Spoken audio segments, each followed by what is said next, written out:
What's up, everybody? I'm here with another Motown's Wrestling Review on this beautiful Monday morning, and what we're going to be discussing today, I'm going to review in depth NXT Battleground. But before I get into NXT Battleground, I do want to kind of at least go over the results of Double or Nothing. Now, I'm not going to do an in-depth review of Double or Nothing. I didn't see the pay-per-view because Battleground was on for free. Well, free, but like practically free with Peacock. And B, even if Battleground wasn't on, I was not spending $50 for AEW. And this ain't even a matter of like, oh, I'm hating on AEW or like it's not really a matter of preference. It's a matter of money. Like I could watch WWE. I could watch legit like the way WWE's running these premium live events. I could probably watch 7 or 8 premium live events for the cost of one AEW event. So that's my problem with doing reviews for AEW's pay-per-views, because I don't think their product's worth the $50. I just don't. That's just me. Not saying the WWE's worth $50, because if they were charging $50 for their events, it'd be the same thing. It ain't worth it. But WWE don't charge that. They're the bigger show. They put on a better production. I get to see them. Now, from what I saw for Double or Nothing, I saw Mercedes Moné defeated Jamie Hayter, which is not a surprise because Mercedes Moné is the highest paid bitch in wrestling. She got the biggest ego, and Tony Khan loves just feeding that fucking ego, making her think that she's better than she is. For a long time, Mercedes was my second favorite horsewoman, and right now Bayley's ahead of her as far as like one of my favorite horsewomen, and Becky's catching up. That's just how sick of Mercedes Moné I am right now. I saw FTR won by technical submission against Daniel Garcia and Nigel McGuinness, so I was happy about that. I was like 2-0 on my predictions. I predicted Ricochet to beat Mark Briscoe, and he did. I predicted the Hurt Syndicate to beat the Sons of Texas, and they did. I predicted Okada beating Speedball Mike Bailey, which he did. I predicted Timeless Tony Storm to beat Mina Shirakawa, which she did. So I started off 5-0, which was pretty good though. But then it got a little swervy for me. I picked the Death Riders to beat Omega Swervedom in the Anarchy in Arena match, which they did not. And from what I saw, this was just like I don't know. From the clips I saw, I mean, like somebody used a staple gun on Swerve's tongue. I mean, it just felt like this. From what I saw, this seemed like it was over the top though. So not disappointed that I missed this at all. But the Death Riders actually lost though, which surprised me, bring me to 5-1. The Callis family beat Adam Cole, baby, and crew. So I'm down to 5-2 because I'm not gonna go against my boy Adam Cole. And then the shocker to me, and this is the reason why I want to kind of like just go over this, is like Hangman Adam Page won. So I'm 5-3, but Hangman Adam Page won. We're gonna get Moxley versus Adam Page at All Out instead of Will Ospreay. Like, I don't understand the booking decision on that at all. I will admit though, I don't follow AEW like I do WWE, so maybe I'm missing something. So if I am, and you guys got an explanation for why the hell is Hangman Adam Page over Will Ospreay, please leave it in the comments below. Now we're going to discuss NXT Battleground. Now I'm going to go more in depth on these because I watched this pay-per-view. I enjoyed the pay-per-view.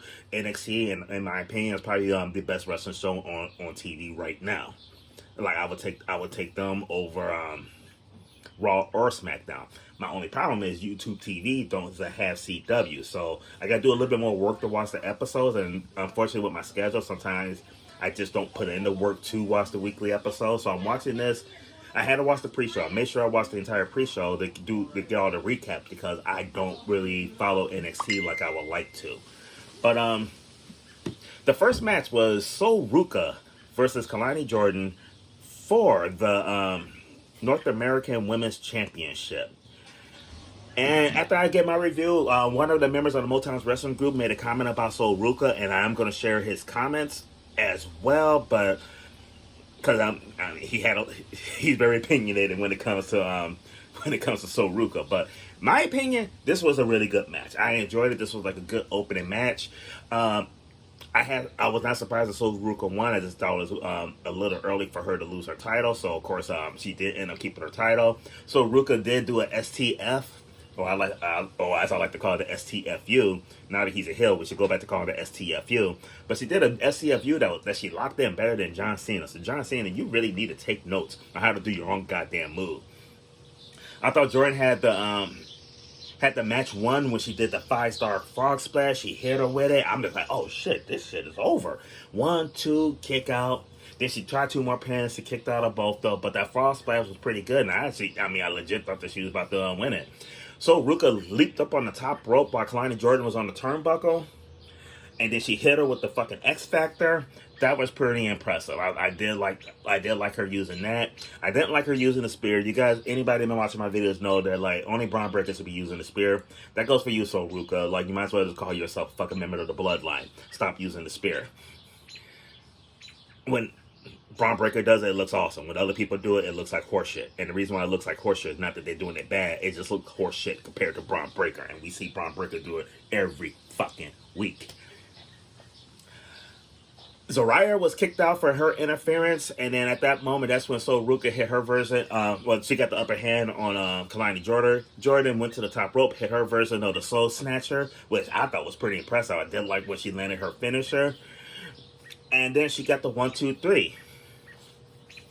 Now, the only thing that I did not like about Sol Ruka in this match is like what the announcers trying to tell as far as her character and what she's actually doing don't seem to match up. Like it seems like she's supposed to be a heel now.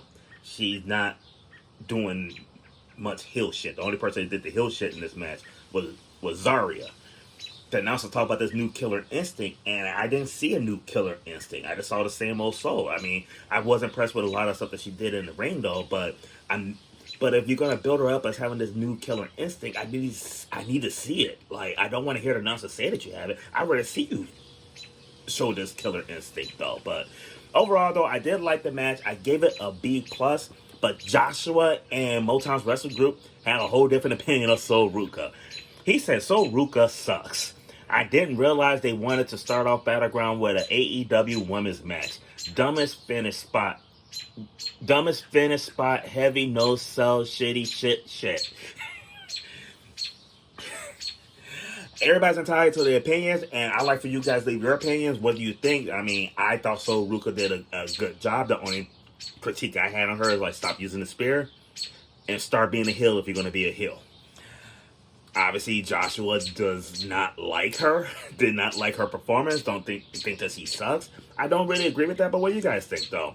I mean, me personally, I think she's coming along pretty nicely and everything. I like a lot of stuff that she did in the ring. I thought she performed well, though. But, hey, I could be wrong. What do you guys think? Next up, Hank and Tank. Hank and Tank with Josh Briggs are taking on Brooke Jensen, Nico Vance, and Sean Spears with Izzy Dame at ringside. It's just like... I think this would have been better as a tag team title match versus being a 6-man tag. There's just too many things going on, and in all honesty, just too many people I couldn't tell who was who, to be honest with you, at a lot of points during this match. I just wasn't really feeling it. Vance and Jensen actually planted Hank or Tank, one of those guys, in the ring, and the referee went for the 1, 2, 3. Actually, it looked like he made the 1, 2, 3, and whichever one he's pinning, the other teammate came in for the save, but it seemed like he came in way too late for the save. Looked like they actually lost the match, but the referee did not call the match like he probably should have, which resulted in everybody saying the ref sucks. Ref, you suck, or this ref sucks. I think it was ref, you suck that they were chanting, or whatever it was. But basically, they were not happy with the ref. In all honesty, though, it was Hank or Tank that dropped the ball, getting in the ring too late. This is my tap out of the night, though, because that was a huge mistake, and it was an obvious mistake, and it kind of took away from the match and everything, because anytime you have a you fucked up moment, that's what this was. This was a you fucked up moment. I mean, gotta call you out on it. That was definitely my tap out of the match though. Briz Hank and Tank won the match. I gave the match a C minus. It just was not something that really interested me at all. I think Hank and Tank would have came out looking a lot better in just a straight up tag team competition, defending the tag team titles and doing this shit. And speaking of really don't give a fuck, we had Tony D'Angelo versus Stax. Another match I really didn't get two shits about. You get the bootleg Godfather versus Timu Underboss. Like, I mean, it was nice to see Tony D'Angelo hit Stax with the double A spine buster that looked pretty good and everything.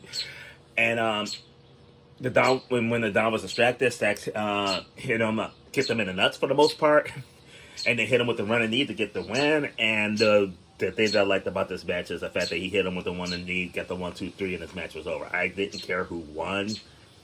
I didn't really care at all. It was kind of cool to find out that Stax is from Chicago, though, but so I'm going to give you a C for being from Chicago. That's my grade for the match, a C. Next up, Stephanie Vaquer versus Jordan Grace. Oh my god. Right time for this match because after the last couple of matches, I just was losing interest in everything. I was watching with my buddy Bobby and he was starting to doze off though, so these two came on at the right time. Very, very, very good match. I thoroughly enjoyed this match from beginning to end. Oh, real quick though, I don't think I mentioned it in the other matches though. I saw Ruko winning. I think I did mention that. I think I had Hank the Tank winning their match. And then I